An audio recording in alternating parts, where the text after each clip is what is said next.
ਕੀ ਵਜ੍ਹਾ ਰਹੀ, ਕਿਉਂ ਦਿੱਤਾ ਤੁਸੀਂ ਅਸਤੀਫਾ?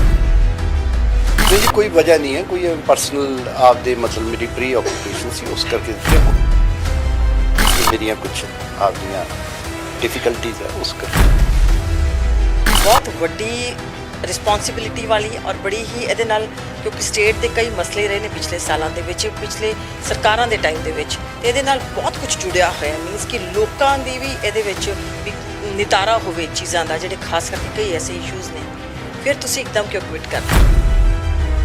वैन तो CM साहब 19 तरीक तो जो तो मैं दिता हुआ है अस्तीफा, उदों तो ही वो कह रहे थे नहीं जे नहीं करके तो ये 10 दिन लंघे है सारा, तो मैं तो मेरी मजबूरी है। ਪਿਛਲੇ ਦਿਨਾਂ ਦੇ ਵਿੱਚ ਅਪਾਇੰਟਮੈਂਟਸ ਨੂੰ ਲੈ ਕੇ ਜੀ ਆਫਿਸਰ ਨੂੰ ਕਾਫੀ ਜਿਹੜੀਆਂ ਗੱਲਾਂ ਆ ਰਹੀਆਂ ਨੇ ਵੀ ਨਵੀਆਂ ਅਪਾਇੰਟਮੈਂਟਸ ਹੋਣੀਆਂ ਸੀ, ਕਿ ਕਿਤੇ ਉੱਥੇ ਕੋਈ ਵੱਖਰੇਵੇਂ ਤਾਂ ਨਹੀਂ ਸੀ? ਇੰਨਾ ਟਾਈਮ ਲੱਗ ਜਾਂਦਾ ਸਰਕਾਰਾਂ ਨੂੰ, ਕਿਉਂਕਿ ਐਪਲੀਕੇਸ਼ਨ ਦੀ ਤਕਰੀਬਨ 2,500 ਦੇ ਕਰੀਬ ਐਪਲੀਕੇਸ਼ਨ ਸੀ। ਉਹਨਾਂ ਦੀ ਸਕਰੂਟਨੀ ਕਰਦੇ ਸਾਨੂੰ 1.5 ਮਹੀਨਾ ਲੱਗ ਗਿਆ। ਸਟੇਟ ਜਿੱਥੇ ਲੜਦਾ ਹੈ ਬਾਰ-ਬਾਰ ਖੜੇ ਹੁੰਦਾ ਸਟੇਟ ਜਾ ਕੇ, ਬਹੁਤ ਪੈਂਡਿੰਗ ਨੇ ਔਰ ਬਹੁਤ ਲੰਮੇ ਕਈ ਲਿੰਗਰ ਔਨ ਹੋਏ ਲੀਗੇਸੀ ਲਿਟੀਗੇਸ਼ਨ ਸੀ, ਉਹਨੂੰ ਮੈਂ ਖਤਮ ਕੀਤਾ ਸਾਰਾ। ਤੇ ਜਿਹੜੀਆਂ ਹੋਰ ਵੀ ਕੋਈ ਹੈਗੀਆਂ ਤਾਂ ਉਹ ਹੁਣ ਜਿਹੜੀ ਟੀਮ ਸਾਰੇ ਆਏਗੀ ਜਾਂ ਹੈਗੀ ਹੈ ਟੀਮ ਜਿਹੜੀ ਨਵੇਂ ਐਡਵੋਕੇਟ ਜਨਰਲ, ਉਹ ਵੀ ਬੜੇ ਚੰਗੇ ਤੇ ਸੁਚੱਜੇ ਢੰਗ ਦੇ ਨਾਲ ਨਿਪਟਾਉਣਗੇ। ਕੋਈ ਇਹਦੀ ਫਿਕਰ ਕਰਨ ਵਾਲੀ ਗੱਲ ਨਹੀਂ ਹੈ, ਸਾਰੀ ਲਾਅ ਐਂਡ ਆਰਡਰ ਮੇਨਟੇਨ ਹੋਏਗਾ। ਬਰੀਫ ਤੁਹਾਡੀ ਇੱਕ ਐਕਸਪੀਰੀਅੰਸ ਰਿਹਾ, ਕੀ ਫਰਕ ਮਹਿਸੂਸ ਹੋਇਆ? ਕਿਉਂਕਿ ਆਮ ਤੌਰ 'ਤੇ ਇਹ ਕਿਹਾ ਜਾਂਦਾ ਹੈ ਕਿ ਜਦੋਂ ਤੁਸੀਂ ਉੱਧਰ ਬੈਠਦੇ ਹੋ ਤਾਂ ਤੁਹਾਨੂੰ ਸਰਕਾਰਾਂ ਦੀਆਂ ਬੋਲੀਆਂ ਪੈਂਦੀਆਂ।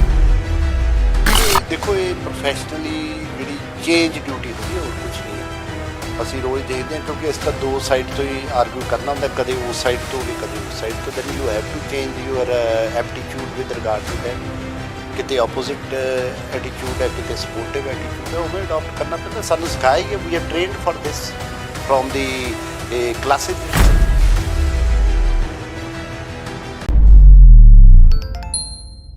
ਸਤਿ ਸ਼੍ਰੀ ਅਕਾਲ ਜੀ, ਤੁਸੀਂ ਦੇਖ ਰਹੇ ਹੋ D5 ਚੈਨਲ ਪੰਜਾਬੀ। ਮੈਂ ਬਿੰਦੂ ਸਿੰਘ। ਅੱਜ ਇੱਕ ਬਹੁਤ ਵੱਡਾ ਧਮਾਕਾ ਹੋਇਆ ਜੇ ਗੱਲ ਕਰੀਏ ਤੇ ਪੰਜਾਬ ਦੀਆਂ ਖਬਰਾਂ ਦੇ ਵਿੱਚ। ਚਾਹੇ ਸਵੇਰੇ ਕੋਈ ਖਾਸ ਖਬਰ ਨਹੀਂ ਸੀ, ਪਰ ਇੱਕਦਮ ਦੁਪਹਿਰ ਤੋਂ ਬਾਅਦ ਇੱਕ ਖਬਰ ਉੱਭਰ ਕੇ ਆਉਂਦੀ ਹੈ। ਪੰਜਾਬ ਦੇ ਐਡਵੋਕੇਟ ਜਨਰਲ ਅਨਮੋਲ ਰਤਨ ਸਿੱਧੂ ਉਹਨਾਂ ਨੇ ਆਪਣਾ ਅਸਤੀਫਾ ਦੇ ਦਿੱਤਾ। ਸਿਆਸੀ ਗਲਿਆਰਿਆਂ ਦੇ ਵਿੱਚ ਤਾਂ ਇਹ ਗੱਲ ਵੱਡੀ ਹੈ ਹੀ ਸੀ, ਪਰ ਜੇ ਹਾਈ ਕੋਰਟ ਜਾ ਕੇ ਕਹੀਏ ਤੇ ਉੱਥੇ ਵੀ ਗੱਲਾਂ ਸਿਰਫ ਇਹੀ ਹੋ ਰਹੀਆਂ ਸੀ ਕਿ ਅਸਤੀਫਾ ਕਿਉਂ ਦਿੱਤਾ। ਸਾਡੇ ਨਾਲ ਨੇ ਅਨਮੋਲ ਰਤਨ ਸਿੱਧੂ, ਉਹਨਾਂ ਨਾਲ ਹੀ ਗੱਲਬਾਤ ਕਰਦੇ ਹਾਂ। ਸਰ, ਬਹੁਤ ਸਵਾਗਤ ਹੈ ਤੁਹਾਡਾ। ਸਤਿ ਸ਼੍ਰੀ ਅਕਾਲ ਜੀ, ਥੈਂਕ ਯੂ ਜੀ, thank you very much. Sir, ਅੱਜ ਦੀ ਖਬਰ ਤੁਸੀਂ ਰਹੇ ਹੋ, ਸਾਰਾ ਦਿਨ ਡਿਸਕਸ਼ਨ 'ਚ ਰਹੇ ਹੋ ਹਜੇ ਤੱਕ, ਤਾਂ ਹੀ ਅਸੀਂ ਆਏ ਹਾਂ। ਇਸ ਵੇਲੇ ਸ਼ਾਮ ਪੈ ਗਈ ਹੈ, ਪਰ ਗੱਲਾਂ ਸਿਰਫ ਤੁਹਾਡੀਆਂ ਹੋ ਰਹੀਆਂ। ਕੀ ਵਜ੍ਹਾ ਰਹੀ, ਕਿਉਂ ਦਿੱਤਾ ਤੁਸੀਂ ਅਸਤੀਫਾ?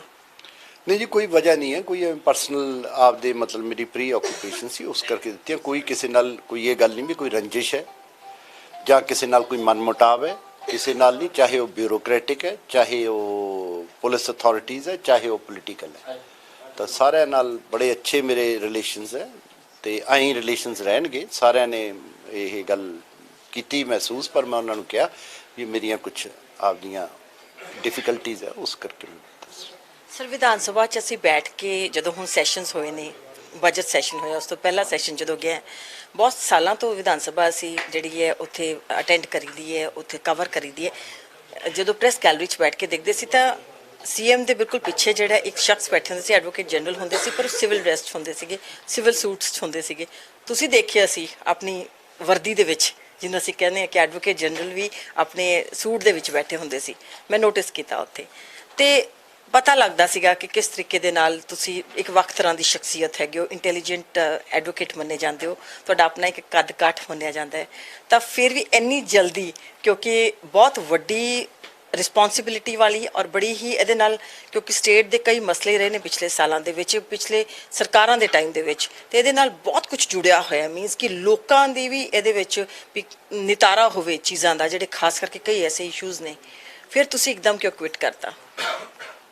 ਭੈਣ ਜੀ, ਮੈਂ ਤੁਹਾਨੂੰ ਦੱਸਿਆ ਨਾ ਵੀ ਮੇਰੇ ਸਿਰਫ ਪਰਸਨਲ ਡਿਫਿਕਲਟੀ ਸੀ, ਹੋਰ ਕੋਈ ਡਿਫਿਕਲਟੀ ਨਹੀਂ ਹੈ। ਕੋਈ ਪੋਲੀਟੀਕਲ ਡਿਫਿਕਲਟੀ ਨਹੀਂ, ਕੋਈ ਪੋਲੀਟੀਕਲ ਕੰਪਲਸ਼ਨ ਨਹੀਂ ਹੈ। ਵੈਨ ਤਾਂ CM ਸਾਹਿਬ 19 ਤਰੀਕ ਤੋਂ ਜਦੋਂ ਤਾਂ ਮੈਂ ਦਿੱਤਾ ਹੋਇਆ ਹੈ ਅਸਤੀਫਾ, ਉਦੋਂ ਤੋਂ ਹੀ ਉਹ ਕਹਿ ਰਹੇ ਸੀਗੇ ਨਹੀਂ ਜੇ ਨਹੀਂ ਕਰਕੇ ਤਾਂ ਇਹ 10 ਦਿਨ ਲੰਘੇ ਹੈ ਸਾਰਾ। ਤਾਂ ਮੈਂ ਤਾਂ ਜੀ ਮੇਰੀ ਮਜਬੂਰੀ ਹੈ, ਤੁਸੀਂ ਹੋਰ ਕਰੋ।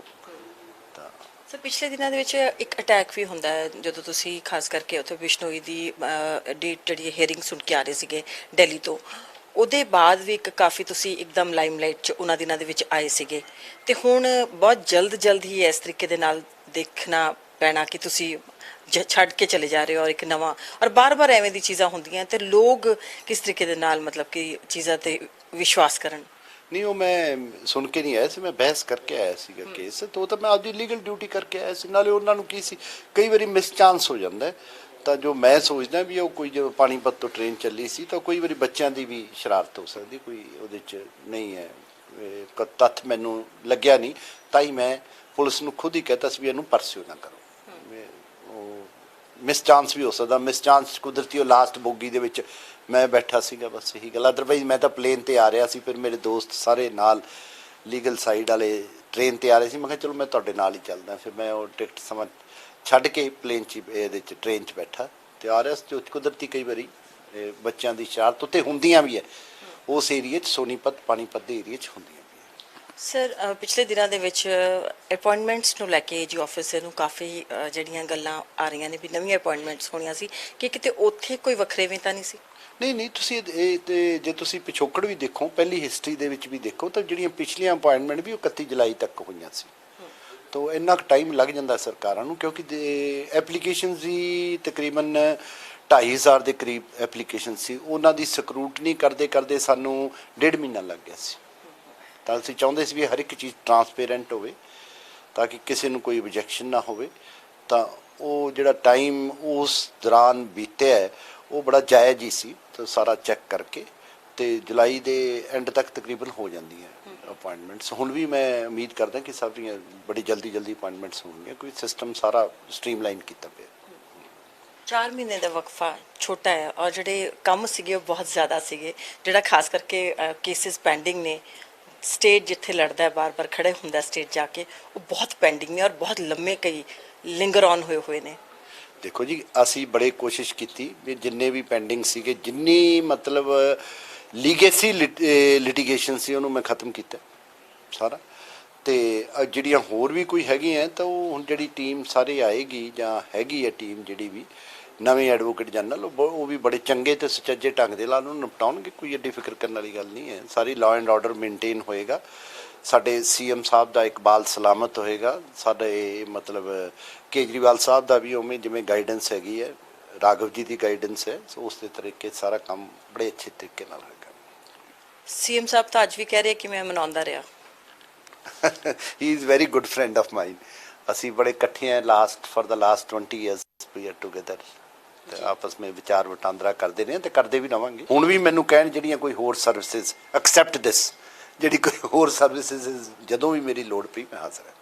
ਬਿਊਰੋਕ੍ਰੇਸੀ ਦੇ ਵਿੱਚ ਕਿਸੇ ਅਫਸਰ ਦੇ ਨਾਲ ਕੋਈ ਤਲੱਕੀ ਨਹੀਂ, ਕੋਈ ਕਿਸੇ ਨਾਲ ਨਹੀਂ। ਚੀਫ ਸੈਕਟਰੀ ਦੀ ਗੱਲ ਕਰਦੇ ਸੀ ਕੱਲ, chief secretary is very good friend of ਮਾਈਨ, ਤੇ ਉਹਨਾਂ ਨਾਲ ਤਾਂ ਮੇਰੀ ਤਾਂ ਵੈਸੇ ਉਹਦਾ ਨਹੀਂ ਕਿਸੇ ਸੇ ਦੁਸ਼ਮਣੀ, ਨਹੀਂ ਕਿਸੇ ਸੇ ਵੈਰ।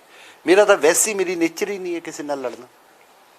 ਉਹ ਯੋਧਾ, ਮੈਂ ਉਹ ਯੋਧਾ ਦੂਸਰੇ ਕਿਸਮ ਦਾ ਹੈਗਾ, ਪਰ ਇਹ ਨਹੀਂ ਮੈਂ ਕਿਸੇ ਨਾਲ ਲੜੀ ਜਾਵਾਂ। ਸਾਰੀ ਲੀਗਲ ਫਰਟੈਨਿਟੀ ਬੈਠੀ ਹੈ, ਮੈਂ ਕਦੇ ਕਿਸੇ ਨੂੰ ਕਦੇ ਓਏ ਕਰਕੇ ਨਹੀਂ ਬੁਲਾਇਆ।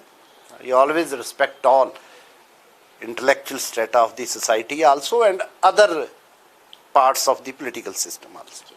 ਸਰ ਲਾਈਨ ਦੇ ਉਧਰ ਬੈਠ ਕੇ ਤੇ ਲਾਈਨ ਦੇ ਇੱਧਰ ਬੈਠ ਕੇ ਦੋਨੋਂ ਤਰੀਕੇ ਨਾਲ ਤੁਸੀਂ ਵਕਾਲਤ ਕਰਕੇ ਦੇਖੀਏ, ਪਰ ਲਾਈਨ ਦੇ ਉਧਰ ਜਾ ਕੇ ਸਟੇਟ ਦੇ ਵੱਲੋਂ ਹੋ ਕੇ ਤੁਸੀਂ ਬਰੀਫ ਤੁਹਾਡੀ ਇੱਕ ਐਕਸਪੀਰੀਅੰਸ ਰਿਹਾ, ਕੀ ਫਰਕ ਮਹਿਸੂਸ ਹੋਇਆ? ਕਿਉਂਕਿ ਆਮ ਤੌਰ 'ਤੇ ਇਹ ਕਿਹਾ ਜਾਂਦਾ ਹੈ ਕਿ ਜਦੋਂ ਤੁਸੀਂ ਉਧਰ ਬੈਠਦੇ ਹੋ ਤਾਂ ਤੁਹਾਨੂੰ ਸਰਕਾਰਾਂ ਦੀਆਂ ਬੋਲੀਆਂ ਪੈਂਦੀਆਂ। ਨਹੀਂ, ਦੇਖੋ ਇਹ ਪ੍ਰੋਫੈਸ਼ਨਲੀ ਜਿਹੜੀ ਚੇਂਜ ਡਿਊਟੀ ਹੁੰਦੀ ਹੈ, ਹੋਰ ਕੁਝ ਨਹੀਂ ਹੈ।